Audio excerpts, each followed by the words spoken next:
Wave 4 has been out for a couple of days now, and now that we had time to discuss and just look over all of the tracks, I want to rank them from worst to best. Let's do it! Our first track is Amsterdam Drift. I feel like this is the weakest DLC track in Wave 4, and my reasoning is it really doesn't do much to stand out from the average city track for me. Yes, it's Wave 4 quality, which is really high up there for wave quality and is my personal favorite wave. However, I feel like this track in general has the weakest gameplay, and in the base game has the weakest visuals, which can really not do well. Okay, weakest visuals is actually not it, but I feel like in general it just could have been more. Even with this cool underwater section, I just think it's the weakest. Number 7 belongs to Bangkok Rush. I am not a fan of city tracks, so you can only estimate what is next. But in general, I just feel like this track is not the weakest, but I feel like it could be so much more still. Not as much more as Amsterdam Drift could be, but I feel like out of the city tracks, this one's definitely not the greatest one. I mean, I personally don't like the gameplay of really any city track, hence why these are all so low. But like, I feel like this one, what it does have going for it is definitely the visuals. It actually really looks nice with the sunset theming, and just isn't really, I don't think we had a sunset city track until this track. So like, it does definitely stand out from its competition. I will give it that. However, I don't think it's enough to quite save this track. I just feel like it's just too weak of an entry in the DLC, and I can really say the same about the next track. Singapore Speedway is definitely my favorite city track in Wave 4. However, I feel like it's still a weak link, and it's all due to the gameplay. Yeah, this track is all gameplay related, which usually is kind of a surprise in the DLC.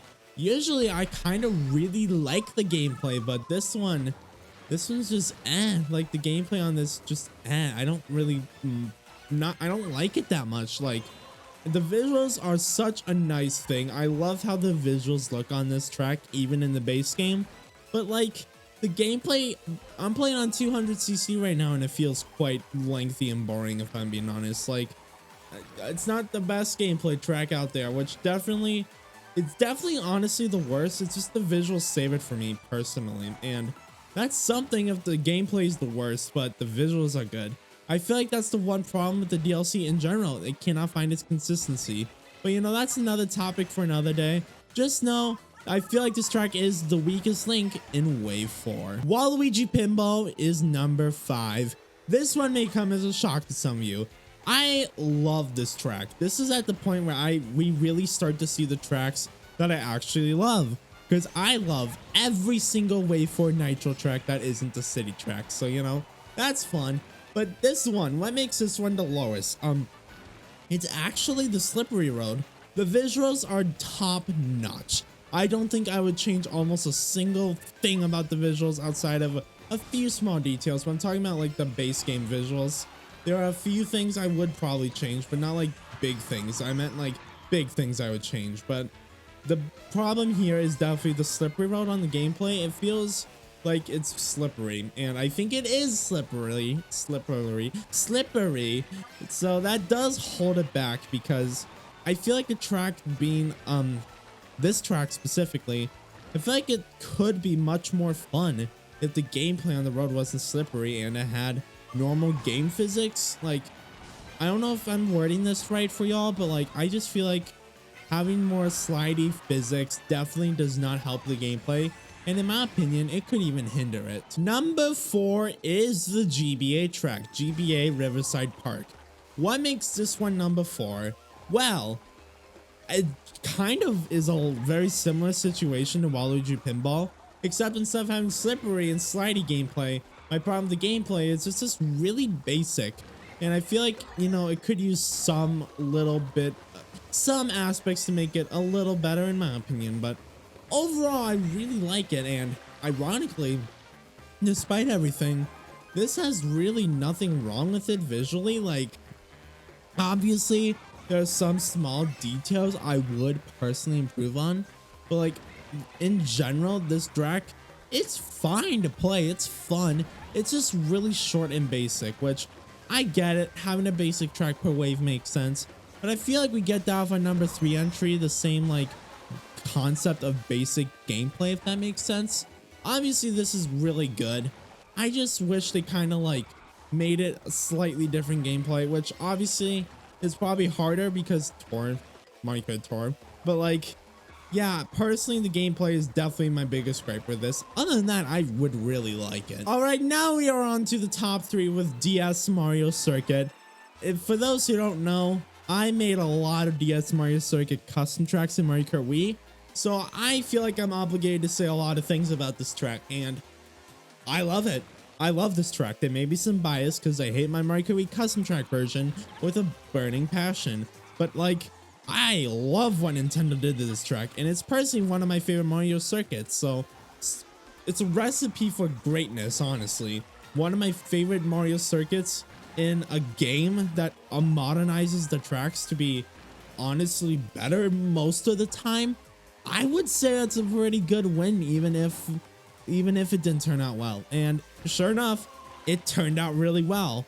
The visuals are probably the most basic, and the one thing I'd say kind of hindering at back, like obviously it looks fine, like compared to like Toad Circuit or like even SNES Mario Circuit 3, this track is a banger, but like it's still, if you put it side to side of Riverside Park, you can definitely see that they're not from the same thing. And I feel like the inconsistency, which I'll talk about that in probably its own video, but like this track in general looks fine, but the gameplay is really what holds this track together. Let's go on to number 2. Number 2 is DK Summit, which is honestly held together by one thing. If it weren't for the one feature, this would probably be under DS Mario Circuit, maybe even Riverside Park. But what makes this track personally my favorite retro track from the Deluxe Wave? Well, I'm pretty sure you all know what the answer is. It is the double cut. The fact that Nintendo did it again. We got the Mushroom Gorge gap jump, which no one expected us to. But the fact that we can physically do this in Mario Kart 8 is just insane. We should not be able to, 1, do it, 2, overshoot it. That is crazy. Like, this is literally a perfect track for Mario Kart 8. I'm shocked how well it works in this game. I feel like it's kind of illegal even. Like, definitely sets this track honestly plays better than base game tracks just based off that alone. Like, that's one thing I love about the DLC. They allow for fun, and that is something that cannot be underestimated. However, of course, we are not at number 1 yet.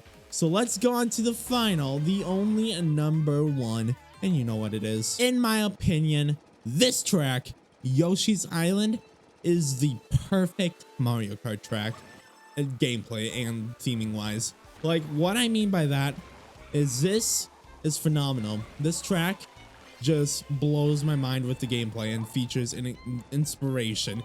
It has gameplay. It has the beautiful visuals in the base game even. Like cartoony, yes, but it fits. It fits this track. Like, obviously, I think it still could be better, but it fits. The ideas is behind it, the new features behind it, the creativity. I think this is my favorite Mario Kart track, period. And it's crazy to say that because this is an 8 Deluxe DLC track. Definitely actually made for Tour first.